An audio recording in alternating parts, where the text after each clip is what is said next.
Hello, my name's Niranjan, the host of Master of Your Crafts podcast, learning from leaders who are continuously inspired, passionate, and driven to align with their soul purpose, sharing their gifts to bring healing to others. The music is composed by Rebecca Everett.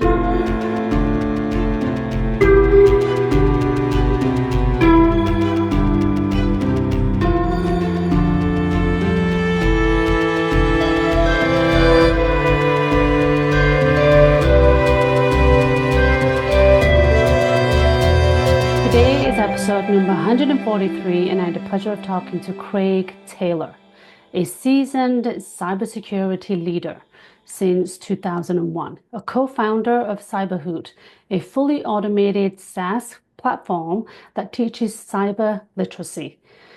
As a virtual Cisco for over 35 companies and founder of a growing vCISO peer group, he brings deep expertise and collaborative insights to a cybersecurity field. A gifted speaker, Rotarian, and a cancer research fundraiser, Craig blends technology, leadership, and passion to service a community. Enjoy the conversation on cybersecurity. Thank you. Hello and welcome to Craig. How are you, Craig? I'm very good, Niranjan. How are you? I'm well. I'm excited to have this conversation to learn more about your history and your drive and passion to cybersecurity. Well, thank you. Thank you. Yes, I've spent the better part of the last 30 years working in cybersecurity. Some of my credentials include a CISSP back in 2001. I remember my certificate number is under the first 25,000. And I interviewed someone the other day and they were 1.7 million in. Mm, So there's been a lot of people since then, which is good because the industry needs a lot of help. There's unfilled absolutely. jobs in cybersecurity everywhere you look. Absolutely. Well, especially with the growth of technology that we have and AI coming on board and everything getting faster and more instantaneous, Yes. there's a natural, I guess, concern, if you will, of how this data and information is kept secure. So cybersecurity, I think, is very, very important. It is. It is. Yeah. I read a study by Verizon Data Breach last year. They analyzed 20 years of cybersecurity breaches, and they found the same problem existed in 2003 as existed in 2023. Phishing Okay. attacks still breach companies. It's people not understanding how to spot phishing emails, identify when they're under attack, and they're clicking on things. Mm, Now, the truth of the matter is there are more phishing attacks today than there were 20 years ago. of There are course. many, many more hackers getting involved. The outcome of a successful attack, meaning someone clicks on it, are far worse today Yeah. than they were in the past. In the past, if you had good backups and your files were encrypted, you just restored your backup and moved on with your Mm, business, your day. Now, hackers are exfiltrating the data, they're releasing it online, they're deleting backups, they're threatening to report you to the authorities. If you work in financial services now, a mm, hacker group reported a company to the FCC in the United States saying, hey, we have evidence we hacked this company and they haven't told you about it. They were mm, supposed to at least 2 days ago. And so there's this extra methods of extortion.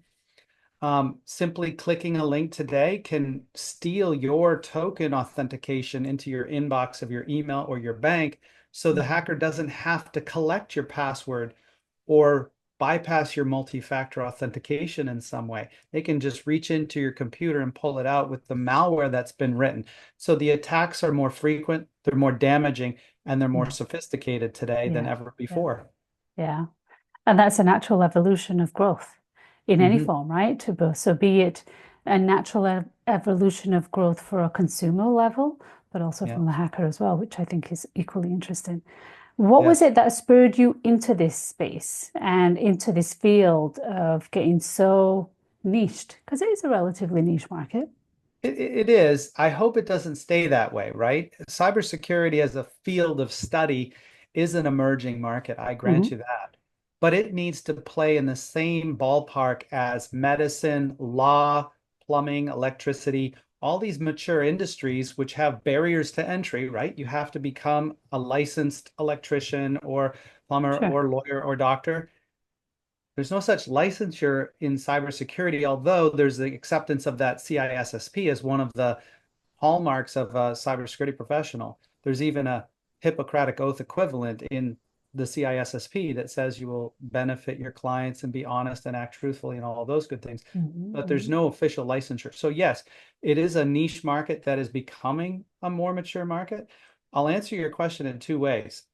30 years ago, I got into cybersecurity because I had a degree in psychology and I was done with school. I did not want a PhD and I had to get a job doing something. Now, along the way of my psychology degree, I was really fascinated by the internet. There was a computer science department at my university, and I was helping out in there, volunteering at first. Then I had a part-time job working there. I began to study the early internet protocols of email and various communications. There was no World Wide Web, by the way, back then. Yeah. That's how far back I go.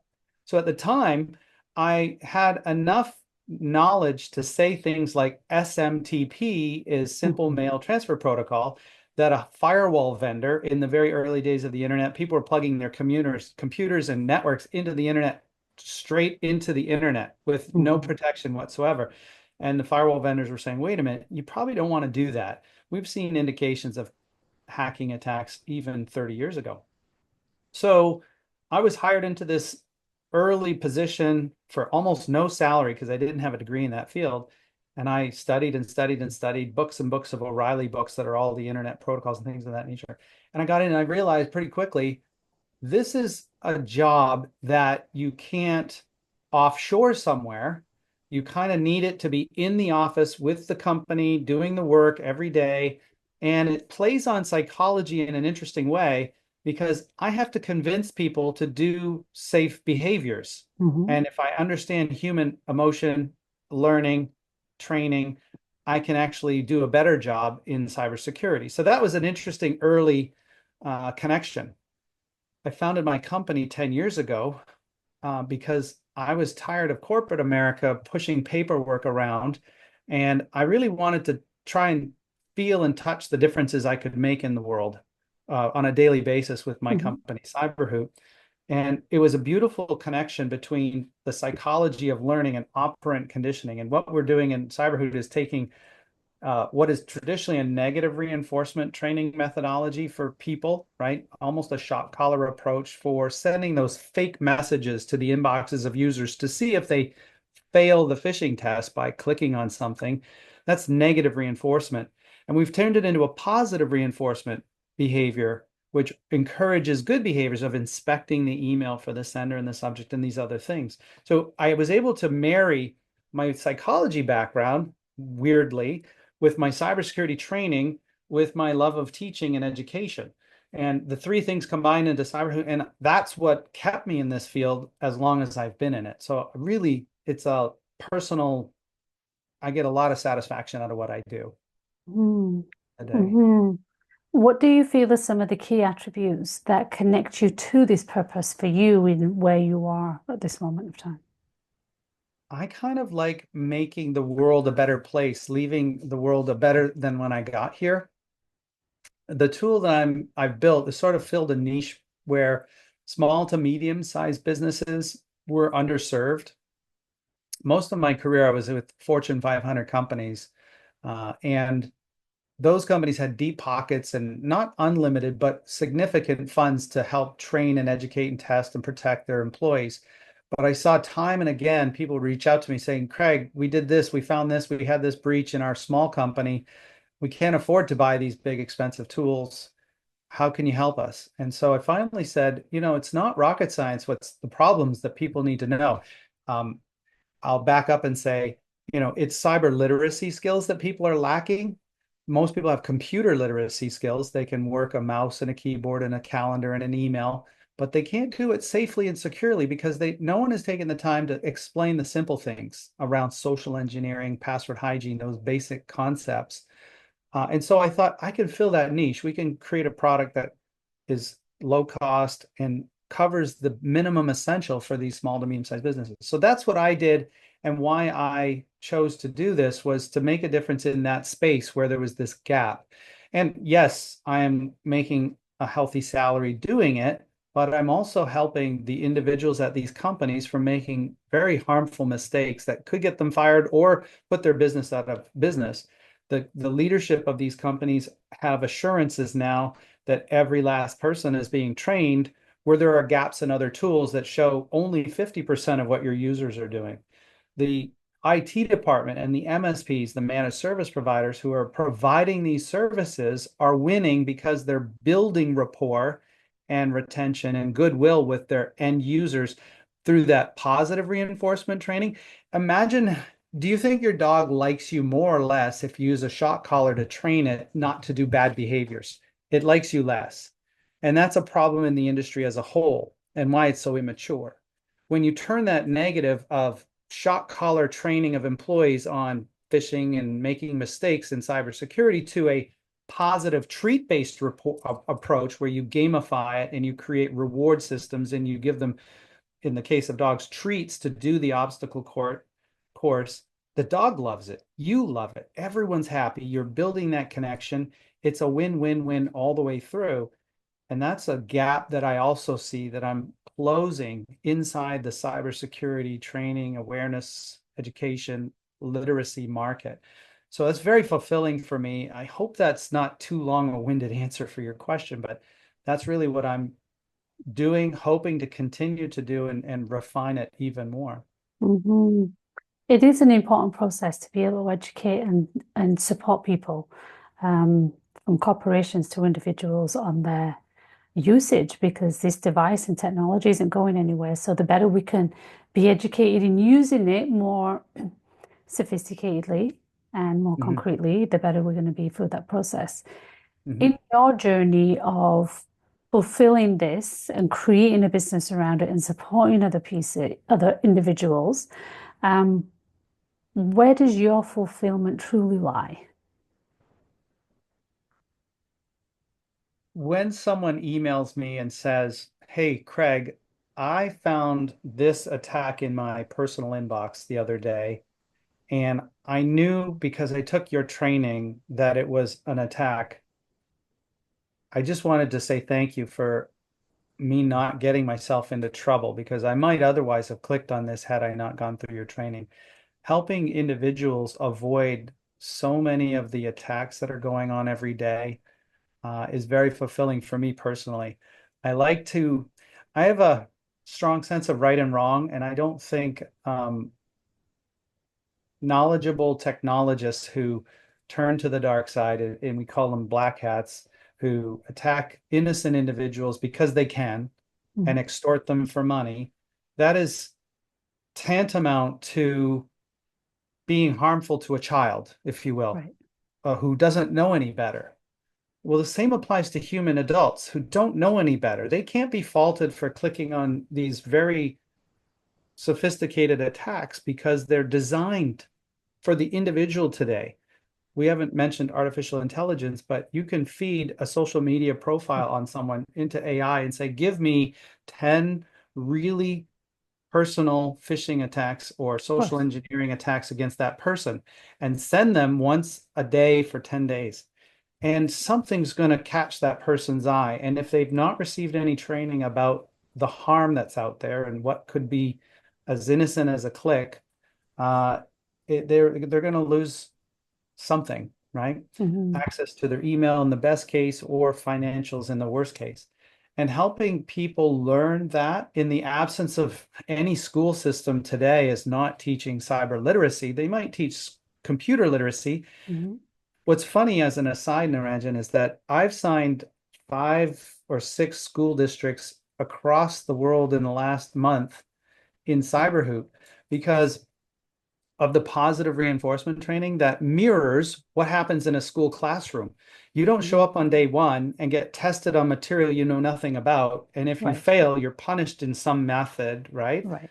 You are said, this is the course curriculum. We're going to teach you this, then this, then this, then this, then we're going to end with a test to teach to measure what you've learned. Yeah. That's how we operate, and we make it as fun as possible without sending those fake messages to people that have never been taught. So yeah, all of that being said, that's my journey to where we are today, why I'm doing it, what I get out of it, how much fun I have doing it, that sort of thing. Mhm. Do you feel that you've mastered an element of cybersecurity to support individuals on their journey? Do you consider that for yourself? Well, mastery is a big, big word. I don't think I'm a master yet. I think Mhm. there's always more for me to learn. Um, Having said that, many of the concepts that people lack knowledge of are just a little above common sense, right? If you were to see someone on the street and they behave the way you see something in an email, you would be very suspicious of that person. But somehow people are more trusting on their email systems than they really ought to be. And there's a naivety out there. So I have a lot to learn. I think there are always ways to do more and better ways to communicate with individuals out there. I think I have a very good understanding of the most common methods people are breached and taken advantage of. And I think that helps create a well-rounded, approach to it for people that come to me individually or businesses, small businesses, or even enterprises. So Mhm. yeah, we're covering a lot of the basics very, very well, and in a way that is somewhat unique with the positive reinforcement methodology.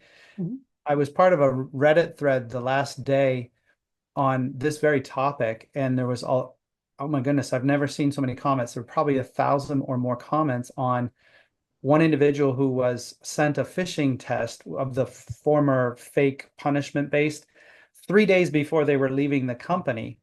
And they said, well, I'm so glad that you're still testing me 3 days before I leave with this negative reinforcement training that, doesn't work, and they had this big long list of reasons they didn't think it was a good idea. And they suggested right in that thread, you should try to find positive ways to teach the skills people need, not punish them for not knowing. And then there was it was a system administrator thread. And man, there were lots and lots of opinions, but there was quite a few comments about, yeah, there has to be a better way. There should be a better way than negative reinforcement. So Mhm. we made sure we commented there, but this is Yeah, a common challenge for everyone that runs a computer today. yeah. And that goes for many different areas of life, right? There are positive Mhm. reinforcements and negative reinforcements in many, many things. Things that we utilize every day, be it from the food, be it from nature, or be it from clothes, or what, all aspects of our lives. You can over amplify just because they're readily available. Doesn't mean that we can. I was very Um, familiar with this in my career as a hockey coach. Growing up in Canada, I played hockey. My dad coached me, and I coached my daughter and son and family members. And I remember distinctly, even now, coaches that were a little more negative reinforcement based, right? Yelling at refs, yelling at kids when they made mistakes, and, tamping down bad behaviors. Oh, okay. So it's not enough in coaching to say what you did wrong. You have to pair it with what you should be doing. What's the right thing to do? What do you think you could have done better or done right correctly right. in that situation? The positive reinforcement when someone then goes out and does that is very sticky. Yeah. Okay. Kids will do it over and over again when they learn that that's the correct thing to do, as opposed to being told that was the dumbest thing you could have done, right? Don't do that. And, so it works in sports, as you say, in all sorts of different arenas of life. hmm Absolutely. hmm What has this taught you about yourself? Oh, oh, that's a good question. What has it taught me about myself?